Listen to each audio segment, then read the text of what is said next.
Thanks again for the chance to be here and to feature the many ways in which Pittsburgh embodies both the challenge and the opportunities around American infrastructure.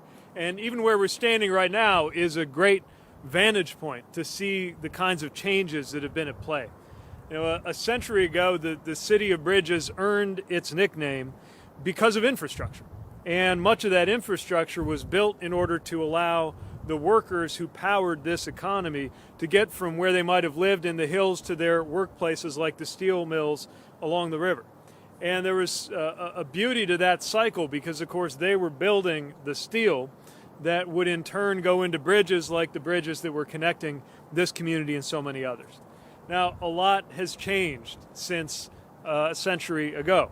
Obviously, Pittsburgh, in addition to its phenomenal tradition and proud tradition of industry, is increasingly known for 21st century innovation, for medical research, for education, and all of the different layers of a truly modern economy. And yet, for all that's changed, people are still relying on those same bridges to get around, which means they are depending on infrastructure that is in many cases 100 years old. Just earlier today, I had a chance to go out along the Ohio River and see the Emsworth locks and dam, which at over 70 years old are in urgent need of repair. If they failed, or if any of the locks and dam systems along the river failed, that would effectively close the entire port of Pittsburgh, devastating the economy of the region and endangering thousands of jobs. We also traveled under the McKees Rocks Bridge and the West End Bridge. Beautiful structures, but you could see nets hanging just to capture pieces of concrete that could fall off of the sidewalk there.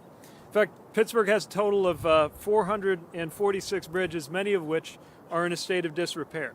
And the same is true across this entire country, in large cities and small communities, as well as in rural areas and on tribal lands. That's why we need a generational investment to repair and modernize our nation's infrastructure. And that investment is coming in the form of the President's American Jobs Plan. The President's plan will create...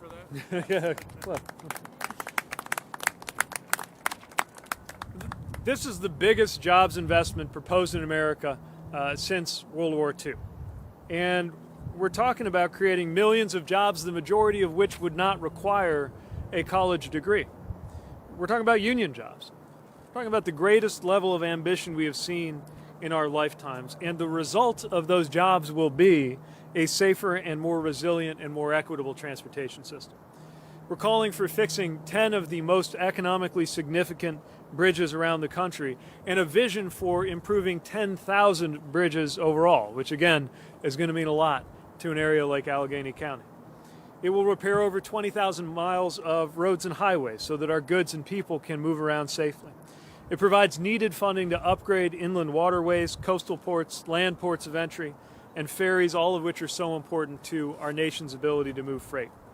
It includes a healthy ports program to mitigate air pollution in nearby neighborhoods, which are often disproportionately home to communities of color that are bearing the burden of issues related to emissions. And it doubles funding for public transit so that those who rely on transit can get around more quickly and affordably. Now, beyond transportation infrastructure, we're also talking about providing for universal broadband access. We're talking about replacing 100% of the lead pipes in this country that endanger the future of children, and funding the electric vehicle revolution. And we're proud of the President's vision to do this with American labor, creating millions of prevailing wage union jobs where workers have the right to organize and collectively bargain without the fear of retaliation. And we'll be hearing more from representatives of unions and workers in just a little bit. This has been a demanding and, in many cases, very difficult year for union members. Nearly 1 in 5 members of the ATU local in Pittsburgh have contracted COVID-19. 4 have lost their lives. And yet we are depending on these workers more than ever before, belatedly calling them essential. And so it's time to make good on our obligation to do right by workers, and that's why this administration is committed to protecting transit workers and supporting the unions that represent them.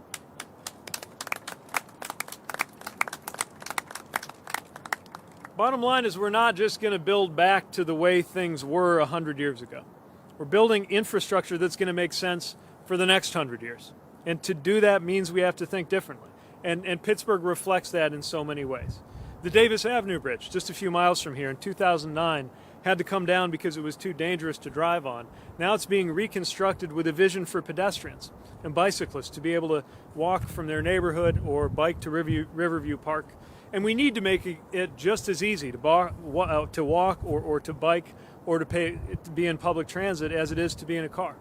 Because as we do that, as we have an all-of-the-above strategy, that's when we're creating the most efficient system with the least congestion and the least pollution. We also know that this is a matter of equity, because communities of color and low-income communities are less likely to own a car, more likely to rely on public transportation, and more likely to benefit when we mitigate the kind of pollution that has been all too common in these neighborhoods. So I feel a lot of affinity with this community. I come from a river city with a great industrial heyday that was knocked on its heels by economic shocks and made a set of decisions, not to try to rewind to the past, but to prepare for a future that is in keeping with our greatest traditions. After all, the best way that we could emulate the people who built these bridges 100 years ago is to emulate the fact that they were focused on the future and not the past, and act accordingly. Those kinds of adaptations are what's going to make it possible to thrive as we go into the 2020s and beyond. And that's what the American Jobs Plan will make possible. So with that, I have the pleasure of turning it over to someone who has always stood up for this community and for families and communities across Pennsylvania and across the country. Please welcome Senator Bob Casey. Thanks so much. Well, thanks everyone for being here. I want to thank Secretary Buttigieg for being with us. We have the pleasure today in the city of Pittsburgh to have both Secretaries of Transportation. Madam Secretary, good to be with you as well. And I want to commend and salute the elected officials who are here, Mayor Peduto, County Executive Fitzgerald, United States Representative Conor Lamb, and the men and women of organized labor who are here, represented not just here at the speaker's rostrum, but out in the audience and throughout these neighborhoods as well. We're honored to be with you today to talk about the future. I've often said that when you consider what Secretary Buttigieg just talked about, touring the Ohio River, seeing both at one time both the opportunities but also the challenges that this region faces. You could see it in the bridges that he made reference to, the repairs and the work that has to be done there, as well as the investments we have to make in locks and dams, our waterways infrastructure, something I've been working on for a number of years now. But when I think about these challenges, I'll say it again, I've said it often about the city of Pittsburgh, Allegheny County, and frankly all of southwestern Pennsylvania. The people of this region, the people of this city, did not wait for the future when they got knocked down. They worked and they invented their own future. And you can see it all around you, the dynamism. No region of the country is better positioned for the future than Pittsburgh, Allegheny County, and southwestern Pennsylvania. But the federal government hasn't stepped up. And it's about time that two branches of government, two houses of Congress, and the executive branch, it's about time the federal government did its part. The people of this region have done their part year after year, now decade after decade, at least 4 decades of rebuilding, 4 decades of lifting themselves up. It's about time the federal government made the investment that we're calling for today. The embodiment of that investment is 2 parts. We're talking about the first part today, the American Jobs Plan. On another day, we'll talk about the American Families Plan. But making that investment is something the people of this city, in this region, deserve. This isn't something that the federal government should do just because they're trying to extend a hand. This is an investment in the future of this region that the people of this city and this region deserve. We should do nothing less than making sure that the American Jobs Plan passes into law. So it is an investment, and it's an investment not only in the physical infrastructure, but also in the caregiving infrastructure. Home and community-based services, for example, are part of the jobs plan as well. We'll talk more about that, but it's vital that seniors and people with disabilities and the workers who are doing that important work are the subject of our attention and our investment. So I call on folks in both parties, both houses, to get the job done, to come together, to invest in the people of Pittsburgh, to invest in the people of Allegheny County and all of southwestern Pennsylvania. And I don't think anyone knows that story better and cares more deeply about those Pittsburghers and beyond who live in this city and this county. No one has a greater passion for that than Congressman Conor Lamb. I want to thank him for his commitment to helping us pass what will be legislation that will embody the American Jobs Plan. And I'm proud to introduce United States Representative Conor Lamb.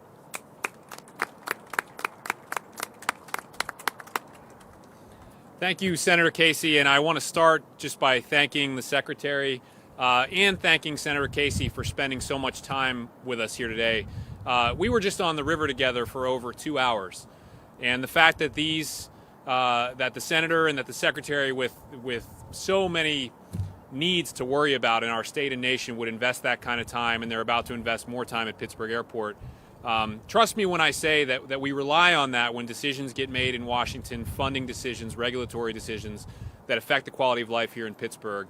The fact that they took the time to learn about this is really significant for us. It's amazing on that boat tour how many times we heard the word 1930s. We were asking when different things were built, and most of the locks and dams were built in the 1930s. Many of the bridges that we went under were built in the 1930s. And I just kept thinking to myself, if we could go back in time and talk to the workers who built those locks and dams and those bridges, or bring them forward into the future, I think they would be very proud that locks and dams that they built to last 50 years have now lasted almost 90 years and getting close to 100 years in some cases. And I think they would also look at us and say, what's wrong with you guys? Why would you put our community at risk by failing to invest, by failing to make the strong federal investments that Senator Casey talked about, and not rebuild this stuff for your generation? I think the most important term that the Secretary used was generational investment. Every Pittsburgher should be so proud that we come from people that built locks and dams and bridges that can last far longer than anyone expected. That is a testament to the work of that generation.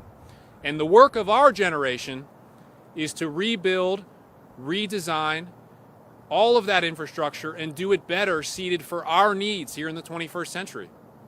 And we're lucky to have a county executive who is figuring out how to generate hydropower from these assets we have right here on our river.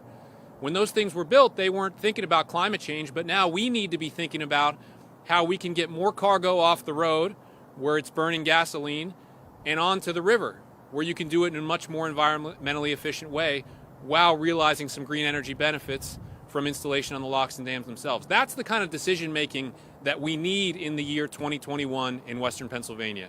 And yes, it does create jobs, and yes, it will improve our environment. But more than all of that, I think it honors our heritage. It honors who we are and where we come from, which is a community of people in Western Pennsylvania that solves problems for themselves, is not afraid to get dirty, roll up their sleeves, and work with their hands to get things done. But they need us to do our job in Washington to make that possible. That's what today is about. That's what the American Jobs Plan is about. That's what the entire Build Back Better program under the Biden administration is about, and I'm very proud to be part of it. And we're going to make sure that we can get every dollar that we can for Western Pennsylvania. All right. Good afternoon. And thank you for all of the fighters that are here fighting for our transportation. Good afternoon. My name is Karima Howard. I have been a Port Authority bus operator and a proud ATU Local 85 member for 20 years here in our great city of Pittsburgh. I also serve as the union recording secretary of Local 85. Our local union represents more than 2,200 workers at Port Authority, including maintenance, operators, supervisors, and clerical workers. As we stand here today at the Mon Incline, one of our greatest historical treasures, which opened May 28th, 1870. I'm proud to say that it is operated, maintained by ATU Local 85 members. We are also honored to be a part of this event with Secretary of Transportation. Thank you so much. Our operating vehicles, pardon me.